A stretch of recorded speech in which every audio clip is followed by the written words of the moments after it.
तू ही तू ही तू ही तू ही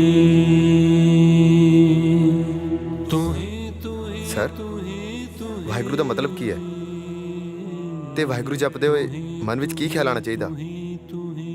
हे वाहिगुरु तू वाह है, तेरी कुदरत भी वाह है, जो कुछ भी हो रहा वो भी वाह है।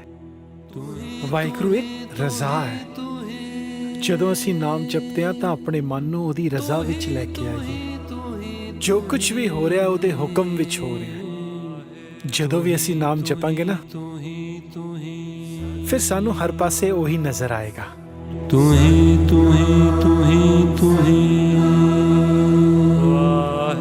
तू ही तू ही तू ही तू ही जलस्तु ही थलस्तु ही नदस्तु ही नदस्तु ही पृच्छस्तु ही पतस्तु ही चितस्तु ही ऊर्ध्वस्तु ही तू ही तू ही तू ही तू ही तू ही तू ही तू ही तू ही जलस्तु ही थलस्तु ही नदिस्तु ही नदस्तु ही पृच्छस्तु ही पतस्तु ही चितस्तु ही ऊर्ध्वस्तु ही तू ही तू ही तू ही तू ही तू ही तू ही तू ही तू ही तू ही तू ही तू ही तू ही तू ही तू ही तू ही तू ही तू ही तू ही तू ही जतस्तु ही व्रतस्तु ही गतस्तु ही मतस्तु ही तू ही तू ही तू ही तू ही तू ही तू ही तू ही तू ही जतस्तु ही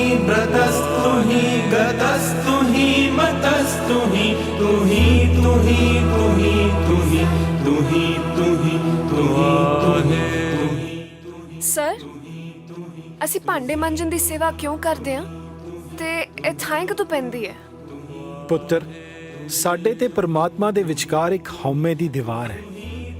ਜਦੋਂ ਅਸੀਂ ਬਰਤਨ ਦੀ ਸੇਵਾ ਕਰਦੇ ਹਾਂ ਉਦੋਂ ਅਸੀਂ ਇਹ ਨਹੀਂ ਦੇਖਦੇ ਕਿ ਇਹ ਬਰਤਨ ਕਿਸੇ ਅਮੀਰ ਦਾ ਹੈ ਕਿ ਗਰੀਬ ਦਾ ਹੈ, ਕਿਸੇ ਹਿੰਦੂ ਦਾ ਹੈ ਕਿ ਕਿਸੇ ਮੁਸਲਮਾਨ ਦਾ ਹੈ, ਕਿਸੇ ਨਿਗੁਰੇ ਦਾ ਹੈ ਕਿ ਗੁਰੂ ਵਾਲੇ ਦਾ ਹੈ।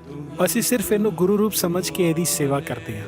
ਉਸੇ ਤਰ੍ਹਾਂ ਅਸੀਂ ਆਪਣੀ ਨਾਰਮਲ ਲਾਈਫ ਦੇ ਵਿੱਚ ਇਸ ਭੇਦਭਾਵ ਤੋਂ ਉੱਪਰ ਉੱਠ ਕੇ ਸਾਰਿਆਂ ਵਿੱਚ ਗੁਰੂ ਰੂਪ ਮਹਿਸੂਸ ਕਰਾਂਗੇ, ਉਦੋਂ ਇਹ ਹਉਮੈ ਦੀ ਦੀਵਾਰ ਵੀ ਟੁੱਟ ਜਾਏਗੀ ਤੇ ਸੇਵਾ ਵੀ ਥਾਂ ਪੈ ਜਾਏਗੀ।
Pahi